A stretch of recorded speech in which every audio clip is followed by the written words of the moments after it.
Hello guys, welcome back again. मेरा नाम है हारून। आप देख रहे हैं learn with Harry YouTube channel. तो चलिए शुरू करते हैं आज का वीडियो। तो आज की इस वीडियो में हम देखने वाले हैं different responsibilities of site supervisor. Okay. So जो एक साइट सुपरवाइजर होता है उसकी डिफरेंट रिस्पॉन्सिबिलिटीज मतलब जिम्मेदारियां क्या क्या होती है वो हम स्टेप बाय स्टेप आज डिस्कस करने वाले हैं। क्योंकि जो भी न्यू फ्रेशर्स रहते हैं, न्यू कमर्स रहते हैं, उनके वास्ते उनकी रिस्पॉन्सिबिलिटीज़ क्या होती है जानना बहुत डिफिकल्ट होता है। उन्हें पता नहीं होता कि एक्चुअल में उनकी क्या रिस्पॉन्सिबिलिटीज़ है। तो आज हम उसी के बारे में डिस्कस करने वाले हैं। सो फर्स्ट और most important thing for a supervisor should be kept in mind is that technical supervision or main responsibility of site supervisor is technical supervision.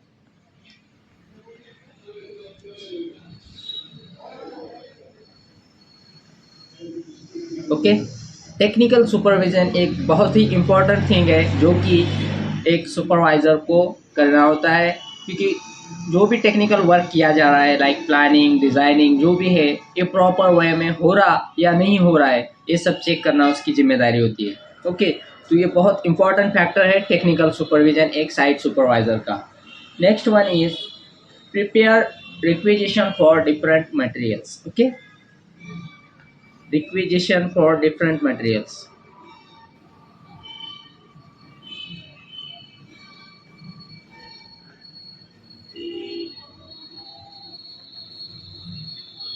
सो जो भी मटेरियल्स की रिक्वायरमेंट है, डिमांड है साइट पर, उसका एक रिक्विजिशन फॉर्म या फिर जो भी हम लोग शेड्यूल बनाते हैं उसको प्रिपेयर करना बहुत इंपॉर्टेंट होता है। जो भी क्वांटिटी जो भी मटेरियल हमको जितनी भी क्वांटिटी में लगने वाला है, जो भी मटेरियल जितनी भी क्वांटिटी में हम लोग को लगने वाला है उसका एक शेड्यूल प्रिपेयर करना ये भी एक साइट सुपरवाइज़र की रिस्पॉन्सिबिलिटी होती है।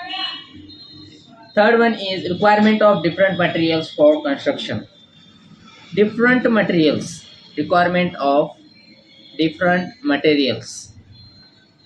जो भी अलग अलग मटेरियल्स लग रहे हैं कंस्ट्रक्शन के लिए उसकी क्या क्या रिक्वायरमेंट्स है, कितनी क्वांटिटी के अंदर चाहिए या फिर उसकी क्वालिटी क्या चाहिए, उसके स्टैंडर्ड्स क्या चाहिए, ये सब चीज़ें ध्यान में रखते हुए उसका भी एक शेड्यूल प्रिपेयर करना होता है to control the wastage and improve the quality of work. Fourth and important thing is that जब भी हम लोग साइट पे होते हैं साइट सुपरवाइज़र की एक बहुत इंपॉर्टेंट रिस्पॉन्सिबिलिटी होती है। हर कोई उसी की तरफ देखता है जबकि वेस्टेज वगैरह होता है या फिर कोई भी क्वालिटी में चेंजेस वगैरह आते हैं या फिर कॉम्प्रोमाइज़ हो जाता है। सो इसके वास्ते to control the wastage. Okay. Wastage control करना बहुत इम्पॉर्टेंट होता है और to improve the quality of work, to improve the quality of work. Wastage control करना बहुत इंपॉर्टेंट फैक्टर है।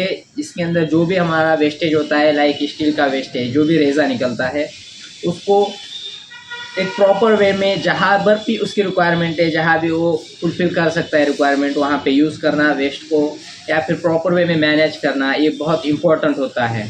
ओके। और वर्क क्वालिटी जो होता है ये बहुत इंपॉर्टेंट फैक्टर है। इसको मेंटेन करना सिर्फ और सिर्फ वर्क क्वालिटी को मेंटेन करना सिर्फ और सिर्फ साइट सुपरवाइज़र की रिस्पॉन्सिबिलिटी होती है। ओके। ये बहुत बड़ी जिम्मेदारी है साइट सुपरवाइज़र की। Next one is collection of labour payment. Collection of labour payment. जो भी साइट पे लेबर्स काम करते हैं उनका जो भी पेमेंट होता है ये हम लोग को सीनियर्स से या फिर जो भी अकाउंटेंट होता है इनके पास से कलेक्ट करना होता है और उनको ऑन टाइम पे करना होता है। ओके। सो ये भी एक साइट सुपरवाइज़र की रिस्पॉन्सिबिलिटी है। Next is to check the reports of the materials receive. To check the reports of the materials received.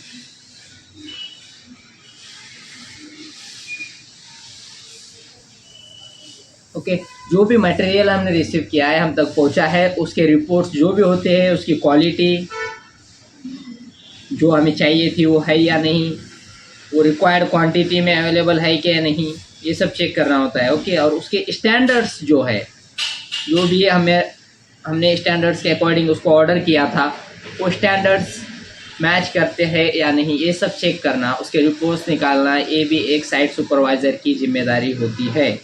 Okay, next one is that to contact और manage contacts with different contractors and agencies. So contact management, contact management ये भी एक बहुत important role है जो site supervisor का होना चाहिए, इसकी जिम्मेदारी है। तो कॉन्टैक्ट किसके साथ मैनेज करना है, तो कॉन्टैक्ट जो है डिफरेंट कॉन्ट्रैक्टर्स के साथ मैनेज करना है। ओके, डिफरेंट टाइप के कॉन्ट्रैक्टर्स जो होते हैं उनके साथ मैनेज करना है, और एजेंसीज़ के साथ। ओके, एजेंसीज़ में मटेरियल सप्लाइंग एजेंसीज मैनेज करना बहुत इंपॉर्टेंट होता है एक site supervisor. Okay, next one is that to make quality checks. Okay, to make quality checks. अभी जो भी वर्क हो रहा है, जो भी प्रोग्रेस में है, ये सब वर्क जो हुआ है इसकी क्वालिटी चेक करना, time to time quality check करना, और इसकी रिपोर्टिंग सीनियर्स को देते रहना, ये भी एक साइट सुपरवाइज़र की जिम्मेदारी होती है। Okay, next one is that to inform the senior engineer about the requirements of material. Okay, तो जो भी सीनियर इंजीनियर होता है उसको इन्फॉर्म करना होता है किस बारे में, जो भी रिक्वायरमेंट्स है साइट के ऊपर मटेरियल्स की, उसके बारे में। ठीक है, तो रिक्वायरमेंट जो भी है हमारी, वो हम सीनियर इंजीनियर को इन्फॉर्म करेंगे, ताकि सीनियर इंजीनियर उसको अपहोल्ड करके नेक्स्ट हमारी रिक्वायरमेंट्स फुलफिल कर देगा और वर्क प्रोग्रेस फास्ट होएगा। Okay, next is collect the drawings from the architect और कंसल्टेंट। जो भी आर्किटेक्ट होता है और कंसल्टेंट, आर्किटेक्ट और कंसल्टेंट, ड्राइंग प्रोवाइडिंग एजेंसी जो भी होंगी, तो ये जो होते हैं इनके पास से हमें क्या करना होता है, ड्राइंग्स कलेक्ट करने होते हैं, और ये एक बहुत इंपॉर्टेंट है, ऑन टाइम जो भी ड्राइंग्स होंगे उन्हें कलेक्ट करना और उनके ऊपर वर्क करना, और वेरीफाई करना कि वर्क जो है प्रॉपर ड्राइंग के अकॉर्डिंग हो रहा है या नहीं हो रहा है। तो एक बहुत इंपॉर्टेंट फैक्टर है। Okay, next is prepare and submit monthly consumption report and daily progress report. So next जो रोल है साइट सुपरवाइजर का वो है रिपोर्ट प्रिपेयर करना। तो यहाँ पे दो टाइप के रिपोर्ट होते हैं। फर्स्टली है consumption report, monthly consumption report, और नेक्स्ट है डेली कंजम्पशन रिपोर्ट। तो ये दो रिपोर्ट प्रिपेयर कर सीनियर अथॉरिटी को फॉरवर्ड करना, ये भी एक जिम्मेदारी होती है एक साइट सुपरवाइजर की। ऑन टाइम ये जो रिपोर्ट्स है फॉरवर्ड किए जाने चाहिए। Okay, next one is that discuss technical problems with senior engineer. जो भी टेक्निकल प्रॉब्लम्स होंगे, टेक्निकल प्रॉब्लम्स ऑन साइट, वो हमें सीनियर इंजीनियर के साथ डिस्कस करने होते हैं।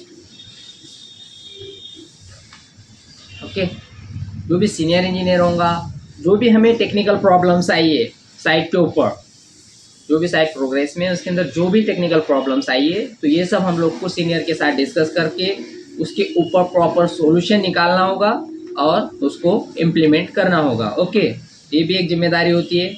और first and most important thing is that कि हमें वो प्रॉब्लम्स जो है फाइंड आउट करना होता है एज अ साइट सुपरवाइजर। ये सब प्रॉब्लम्स हमें रिकग्नाइज करने होते हैं कि प्रॉब्लम है या नहीं है। ये सब चीज़ें प्रॉपर वे में देखी जाए तो प्रॉब्लम्स हमें समझ में आएगी, वरना अगर हम लोग प्रॉपरली देखेंगे नहीं, क्यूरियोसिटी नहीं होगी प्रॉपर, तो उस केस में हमारा ऑब्जर्वेशन अगर वीक होगा तो वो केस में हम लोग प्रॉब्लम ही फाइंड नहीं कर पाएंगे, और बाद में से जो है आफ्टर कंस्ट्रक्शन वक्त निकल जाने के बाद जो है एक बिगर प्रॉब्लम क्रिएट हो सकती है। तो ऑन टाइम प्रॉब्लम से जो है टेक्निकल प्रॉब्लम्स जो भी रहेंगे वो सीनियर के साथ डिस्कस करके उसका प्रॉपर सॉल्यूशन हमें फाइंड आउट करना ज़रूर होता है.